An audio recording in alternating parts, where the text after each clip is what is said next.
जय हिंद दोस्तों।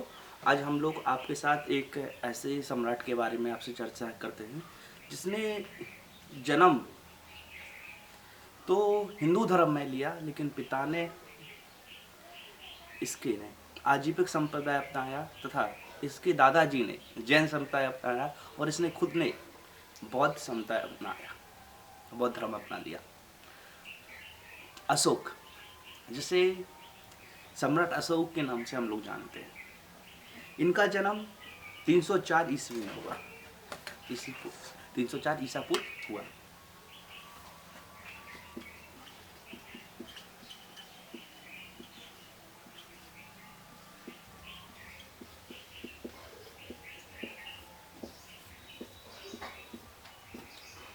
इसकी गिनती मौर्य साम्राज्य में एक महानतम शासक के बारे में गिनती की जाती है। किसकी? अशोक की। अशोक एक महान शासक के साथ साथ लोकप्रिय भी रहा है। अशोक का जन्म पाटलिपुत्र में ही हुआ तथा इसने अपने राज्यपाट का विस्तार भी खूब विश्व विजेता की तरह ही इसने भी किया, लेकिन सिकंदर की तरीके से नहीं, चंद्रगुप्त मौर्य की तरीके से नहीं। इसने जितने भी युद्ध किए, कहीं से हाथी पाने के लिए, कहीं सोना पाने के लिए, तो कहीं जनता की भुखमरी के लिए, अनाज पाने के लिए, यह सब युद्ध अशोक ने किए। इसकी जानकारी हमें इंडिका पुस्तक तथा अर्थशास्त्र से प्राप्त होती है। इसकी जानकारी हमें यहाँ सबसे प्राप्त होती है। इसने अपना राज्याभिषेक 269 में कराया। कभी 269 में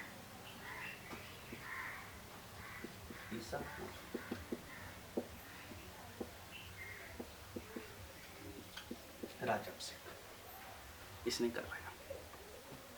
इसकी जानकारी हमें कहाँ से? अर्थशास्त्र से प्राप्त होती है। चाणक्य की पुस्तक अर्थशास्त्र से प्राप्त होती है।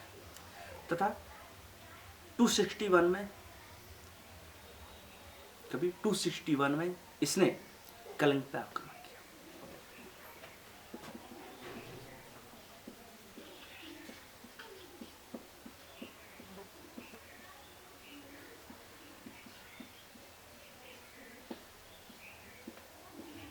इसकी भी जानकारी हमें कहां से? अर्थशास्त्र से प्राप्त होती है। कहा जाता है कि कलिंग जो आक्रमण किया इसने, इस युद्ध में इतना मार काट हुआ, इतने लोग मारे गए, जिससे इसका दिल पिघल गया। कहा जाता है कि इसमें 1 लाख से ऊपर लोगों को मारने की आशंका जताई जाती है। 1 लाख की फौज मारी गई। उस समय पे 1 लाख लोग बहुत थे जो इस युद्ध में मारे गए, कलिंग युद्ध में। इसकी जानकारी भी हमें अर्थशास्त्र से प्राप्त होती है।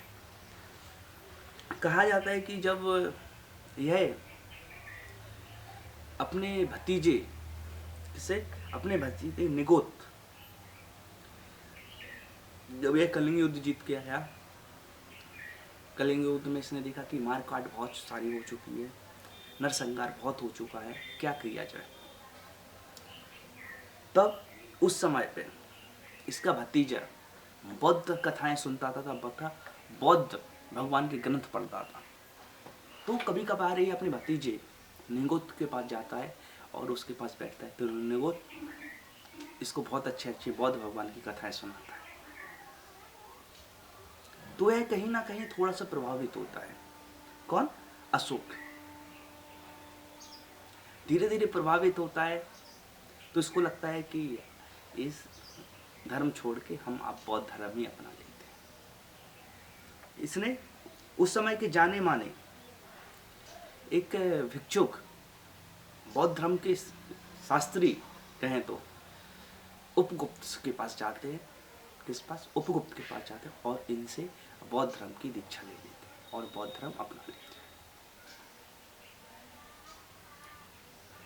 इस प्रकार हमें इनके बौद्ध धर्म में प्रवेश करने की जानकारी अर्थशास्त्र प्राप्त होती है कि निगोत्र ने इनको उपदेश वगैरह थे तो उनसे प्रभावित हो गए और उपगुप्त ने इनको दीक्षा दी। तो कहीं ना कहीं इनको गुरु उपगुप्त माने जाते हैं, उनके सम्राट अशोक। इस प्रकार हमें इसकी जानकारी मिलती है। कहा जाता है कि इन्होंने अपना बेटी तथा पुत्री को, बेटी तथा पुत्र को श्रीलंका प्रचार के लिए भी भेजा। पुत्र के बारे में महेंद्र की जानकारी मिलती है कि महेंद्र को भेजा और संघमित्रा को भेजा। इसको संघमित्रा को भेजा। बेटा महेंद्र को भेजा जो इनका पुत्र बेटा था, और संघमित्रा बेटी को भेजा श्रीलंका। लेकिन अलग अलग महाराष्ट्र के क्षेत्र में भी, गुजरात के क्षेत्र में भी, दक्षिण भारत के क्षेत्र में भी, उत्तर भारत के कश्मीर साइड भी और ईरान इराक साइड भी इन्होंने अपने कई मंत्रियों को बुद्ध प्रचार के लिए भेजा। इसकी हमें जानकारी अर्थशास्त्र से और मिलती है। अर्थ के शास्त्र के साथ साथ मेगास्तीन की पुस्तक से भी हमें इसकी जानकारी प्राप्त होती है कि इन्होंने बहुत सारे मंत्रियों को तथा सैनिकों को अलग अलग बौद्ध धर्म के प्रचार के लिए अलग अलग एरिया में डिस्ट्रीब्यूट किया, मतलब बांटा कि आप यहाँ जाए और बौद्ध धर्म का प्रचार प्रसार करें। इसकी जानकारी हमें यहाँ से प्राप्त होती है। और आगे देखें तो अशोक ने आजीविक संप्रदाय के लोगों को, कहा जाता है कि 4 झोपड़ियां भी दान में दी, गुफाएं दान में दी। कहीं कहीं झोपड़ियां लिखने को मिलता है, कहीं कहीं गुफाएं देखने को मिलता है कि गुफाएं दान में दी। तो कौन कौन सी दी? सुदामा कर झोपड़ा और विश्व झोपड़ी दान में दी। ये 4 प्रकार की गुफाएं दान में दी। ये कहीं ना कहीं यह दर्शाता है कि अशोक बौद्ध धर्म जरूर अपना लिया था, लेकिन यह सब धर्मों को लेके चलता था। कौन? सम्राट अशोक। इसकी जानकारी हमें यहाँ से प्राप्त होती है।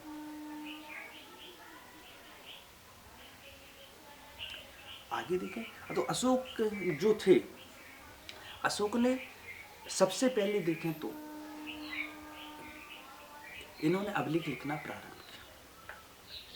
इसकी जानकारी हमें अर्थशास्त्र से प्राप्त होती है।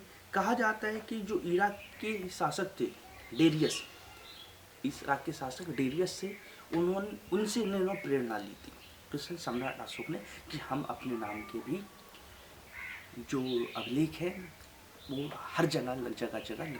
आज के टाइम पे अगर हम देखें, अगर किसी को अपना प्रचार प्रसार करना हो तो होर्डिंग छपवाता है, बैनर छपवाता है, फ्लैक्स छपवाता है, पोस्टर छपवाता है, टीवी प्रसार करता है, ठीक है, या फिर माइक वगैरह लगा के अनाउंसमेंट आदि करता है।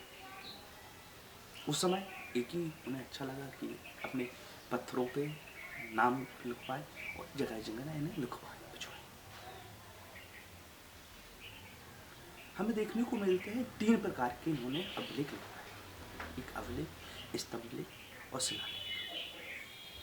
इस प्रकार के हमें 3 प्रकार के अभिलेख को जानकारी प्राप्त होती है।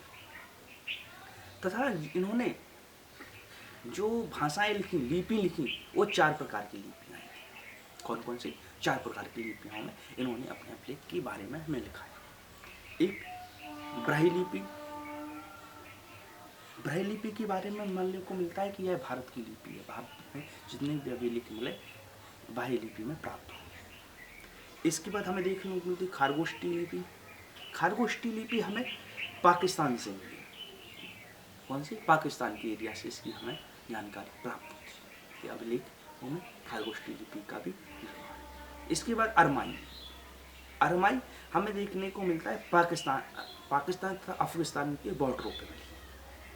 और ग्रीक लिपि अफगानिस्तान के उत्तर साइड में हमें देखने को प्राप्त हुई। यह 4 प्रकार की लिपियों में अभिलेख अपने लिखा है, जिसने अशोक ने।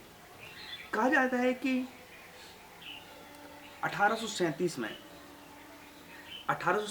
में सबसे पहले जेम्स प्रिंस ने सबसे पहले इन अभिलेखों को पढ़ने की कोशिश की। 1837 में जेम्स प्रिंस ने इसको पढ़ने की कोशिश की। कुछ अभिलेख पढ़ पाए, कुछ नहीं पढ़ पाए, इसकी हमें जानकारी प्राप्त होती है।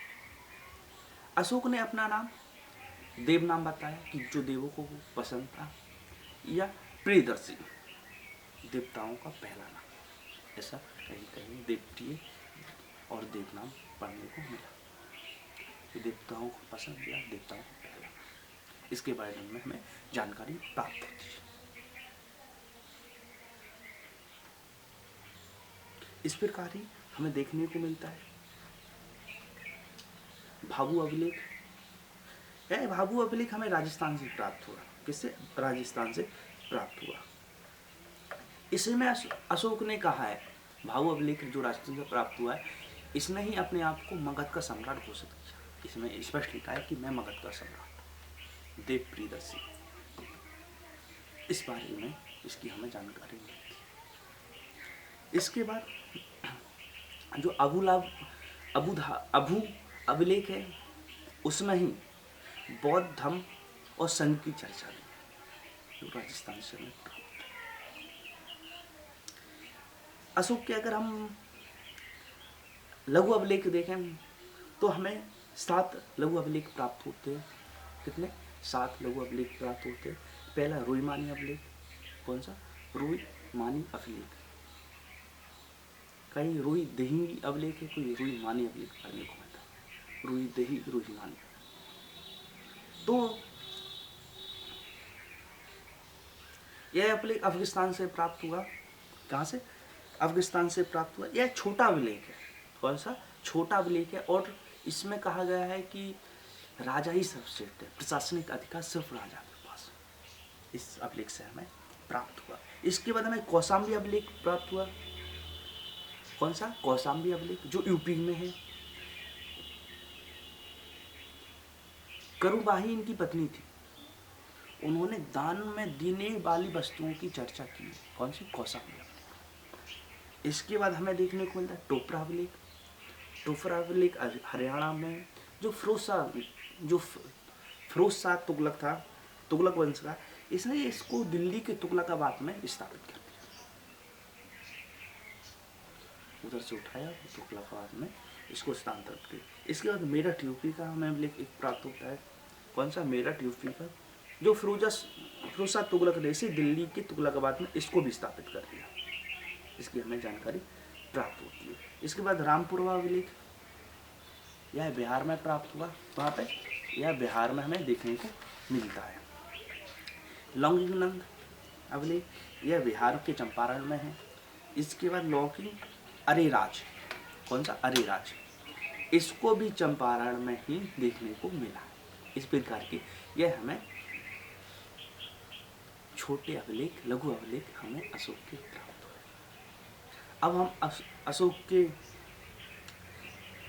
और हमें जो शिलालेख मिले हैं उनके बारे में भी हम आपसे चर्चा करते हैं। कहा जाता है कि यह 14 प्रकार के अभिलेख हैं। कितने? 14 प्रकार के अलग अलग अभिलेखों के बारे में हमें अशोक के अभिलेखों की जानकारी प्राप्त होती है। पहले में कहा गया है शिलालेख में, कौन से? शिलालेख। पहले में कहा गया है कि पशुओं को नहीं काटा जाएगा। क्या कहा गया? पशुओं की बलि या पशुओं के मांस पर एकदम रोक लगा दी जाए। लेकिन आज की सरकार इस पर रोक नहीं लगाती। उस समय सम्राट अशोक ने, यह उनके समय का एक बहुत बड़ा निर्णय था, हमें देखने को प्राप्त होता है। दूसरा में कहा गया है कि पशु चिकित्सा। कौन सा? पशु चिकित्सा।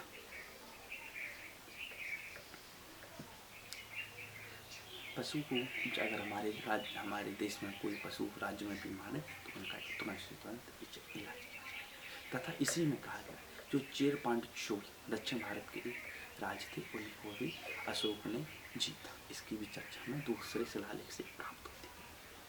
तीसरे में कहा गया है कि धम्म का प्रचार। धम्म का बौद्ध धर्म है, उसके धम्म के प्रचार की व्याख्या हमें प्राप्त होती है कि इनका हमारे बौद्ध धर्म के प्रचार किया जाए। चौथे में कहा गया है कि मैं बौद्ध नीति अपनाता हूँ। कि मैं बौद्ध के द्वारा लिखे गए पद चिन्हों पर मैं चलूँगा।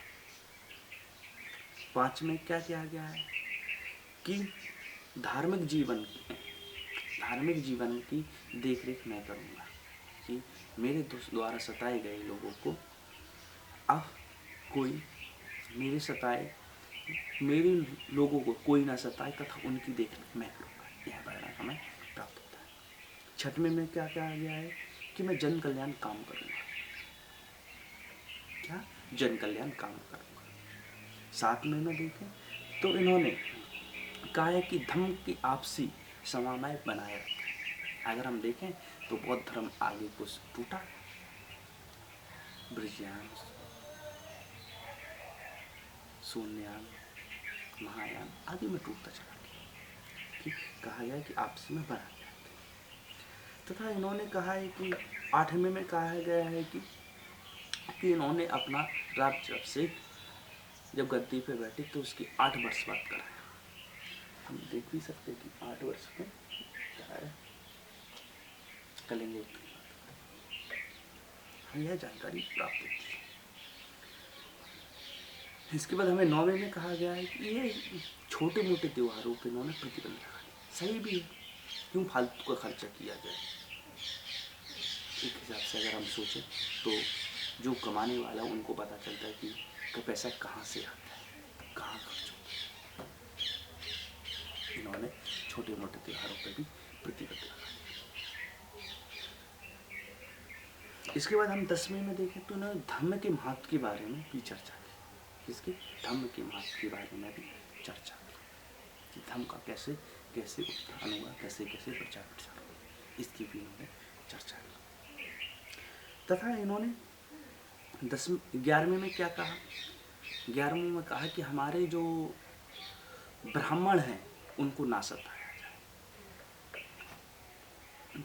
11वें श्लोक में क्या क्या?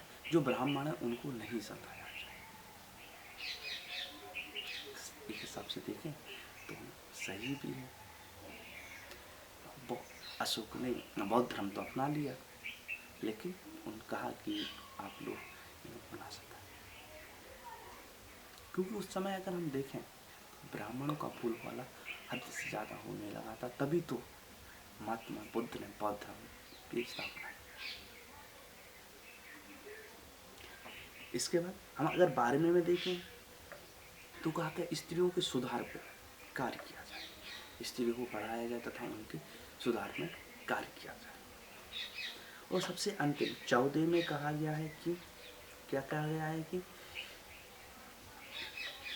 कि जो भी मैंने लिखवाया या मेरे द्वारा बताया गया कोई भी चीज में गलती होती है तो यह गलती मेरी नहीं, लिखने वाले की। सही बात है, अगर हम किसी का नाम लिख के देते हैं, अगर सामने वाला टाइपर अगर गलत है, टाइपिंग करता है, अगर उसने गलत मिस्टेक की तो मेरी क्या गलती? हाँ, लेकिन इतनी गलती जरूर है कि आपको पहले देख लेना चाहिए उसको, तब आप सोशल मीडिया या फिर अपने बच्चों को या फिर कहीं भी आप डिस्ट्रीब्यूट करें उसको। इस प्रकार के है 14 शिलालेख हमें अशोक के प्राप्त होते हैं। तथा एक हमें सरेकुनाभिलेख जरूर प्राप्त होता है। कौन सा? सरेकुनाभिलेख। इसमें कहा गया है कि कौन सा? सरेकुनाभिलेख। इसमें अफगानिस्तान के कंधार में हमें ग्रीक भाषा में प्राप्त हुआ, ग्रीक तथा अरमाई भाषा में यह प्राप्त हुआ। इसमें कलिंग अभिलेख में अशोक ने कहा है कि मैं सभी लोगों का पिता हूँ और मेरी ही संतान है। कौन? जो राज्य में जनता है। सरेकुनाभिलेख में यह वर्णन किया कि जो भी संतान है हमारे राज्य की, वह सब मेरी संतान है और मैं उनका पिता हूँ। इस प्रकार यह वर्णन सरेकुनाभिलेख में जो गंधार से हमें प्राप्त हुआ उसमें यह कहा है। तथा समाज की देखरेख की नियुक्ति के लिए एक राजुक करके एक मंत्री की नियुक्ति इन्होंने की कि समाज में अगर कुछ गलत काम हो रहा है तो उसकी जिम्मेदारी सरेकुनाभिलेख में बताया गया ये राजुक की रहेगी। यह भी हमें इस अभिलेख से जानकारी प्राप्त होती है। तथा हमें देखें तो अशोक ने नैतिकता को एक अपने विचारों में उतार के रखा। ये समाज के सब लोगों को लेकर चला। उन्होंने कहा कि ब्राह्मणों को न सताया जाए, स्त्रियों के भी उस समय इतना बोलबाला नहीं था, तो स्त्रियों की प्रचार पे कहा कि आप स्त्रियों की अच्छे से देखभाल करें। कहीं ना कहीं हमें देखने को मिलता है कि इन्होंने अपने जीवन में समाज को लेकर तो चले ही और बौद्ध धर्म का प्रचार किया, लेकिन किसी धर्म को सताया नहीं। आज के लोग देखें, एक दूसरे धर्म के टांगे खींचने को रहते हैं, इस धर्म में ये गलत कमियां, ये धर्म में ये कमियां। तो कमियां क्यों ले रहे हो, अच्छाइयां लो ना।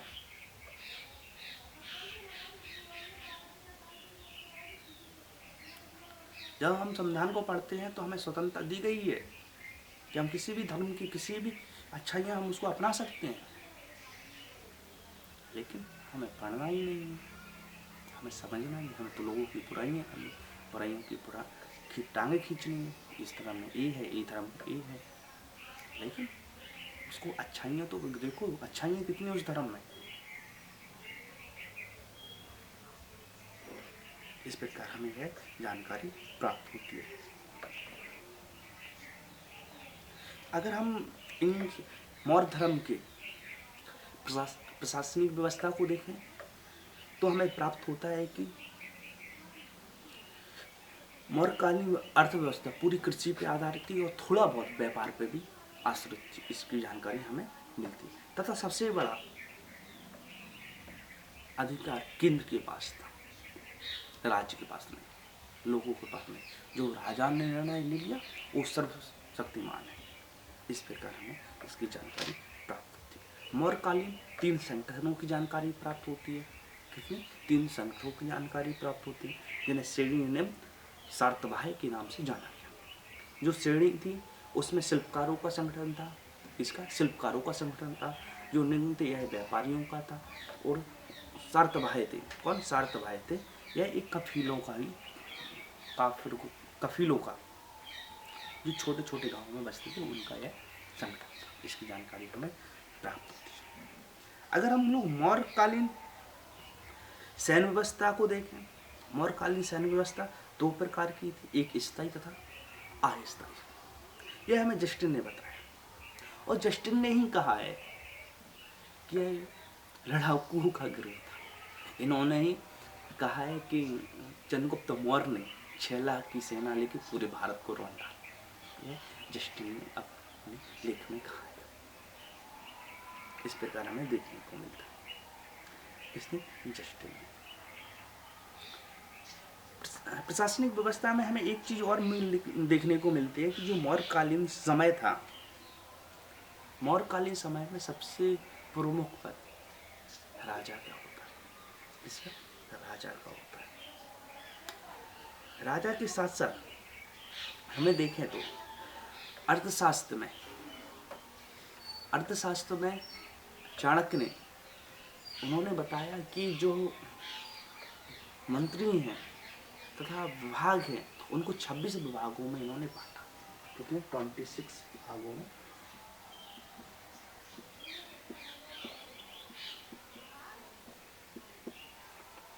अधिकारी उसको अधिकारी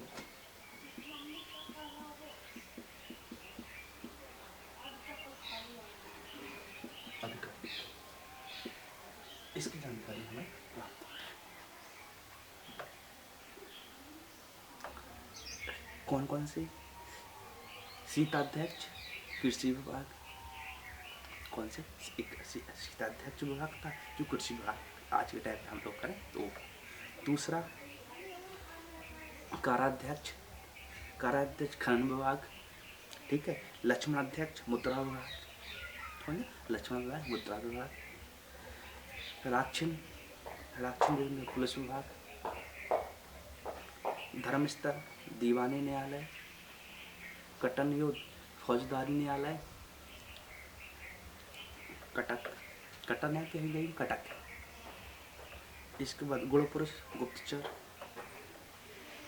संचार स्थायी गुप्तचर, संचार चलायमान गुप्तचर, आंशिक जंगल अधिकार, सन्निधाता कोटाध्याय। इस प्रकार इस 26 के बारे में हमें जानकारी प्राप्त होती है। कुछ हमने इम्पोर्टेंट जो आपसे शेयर कर दिए, इस प्रकार हमें जानकारी मिलती है। तथा हमें देखें तो जो मौर्यकालीन वास्तुकला थी, तो उस समय भवन निर्माण लकड़ी के होते थे। इसलिए लकड़ी के,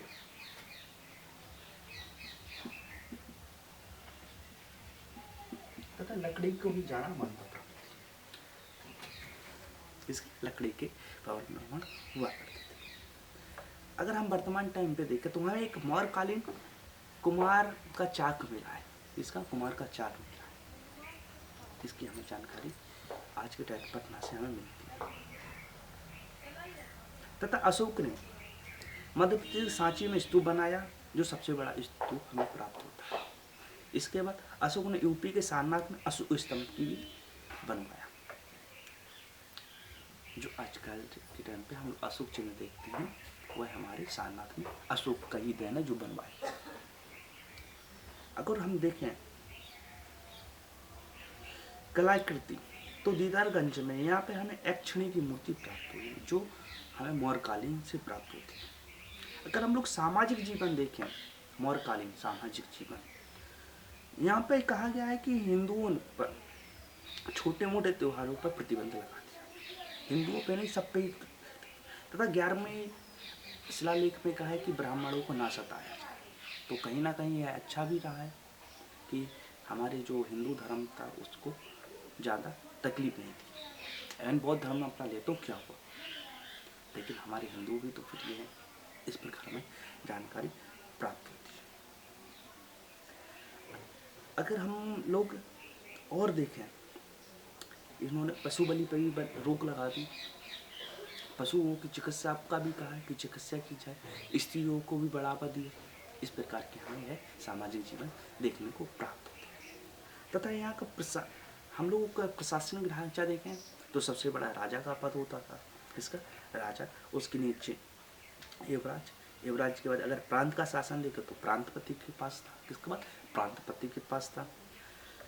जिला, जिसे लोग उस समय में विश्व बोलते थे, विश्व का विश्वपति के नियंत्रण में था। 10 गांवों को छोटा मालिक को कोप कहते थे। 10 छोटे गांवों का जोड़ के जो मालिक होता है उसको कोप कहते थे। ठीक। जो सबसे छोटा इकाई थी गांव की, उसके मालिक को हम लोग मुखिया कहते हैं, ग्राम को मुखिया कहते हैं। ठीक है, यह सब देखने को मिलता था। अगर हम लोग देखें तो चंद्रगुप्त मौर्य के समय इन्होंने चंद्रगुप्त मौर्य ने 4 प्रांतों को अपने अधीन रखा था, लेकिन अशोक ने कलिंग को भी जीत लिया और इनके अधीन 5 हो गए।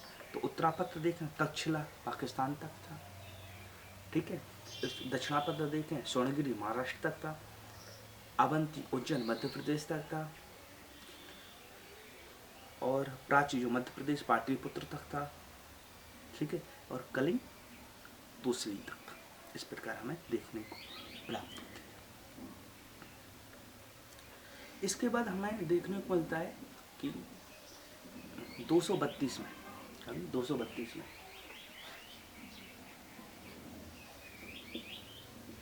अशोक की मृत्यु हो जाती है और कुणाल शासक बनता है। कौन? कुणाल शासक बनता है। कुणाल शासक बनता है, लेकिन यह योग्य नहीं था। इसके बाद व्रतरथ होता है। व्रतरथ भी अच्छा शासक नहीं था। कहा जाता है कि इसकी हत्या पुष्यमित्र शुंग कर देते और शुंग वंश की स्थापना हो जाती है। इस प्रकार हमें जानकारी प्राप्त होती है। अगर हम इस वंश के पतन की देखें तो युद्ध को त्याग देना, बौद्ध धर्म के प्रचार प्रसार के लिए अत्यंत जुड़ जाना, तथा तलवार को न उठाना, तथा सबसे बड़ा कारण इन्होंने जो इनके छोटे शासक हुए तथा इनके उत्तराधिकारी रहे वो योग्य नहीं थे। इस प्रकार हमें जानकारी प्राप्त होती है। जय हिंद दोस्तों, कल हम लोग शुंग वंश के बारे में पढ़ेंगे। आज के लिए इतना ही। मिलते हैं हम आपसे।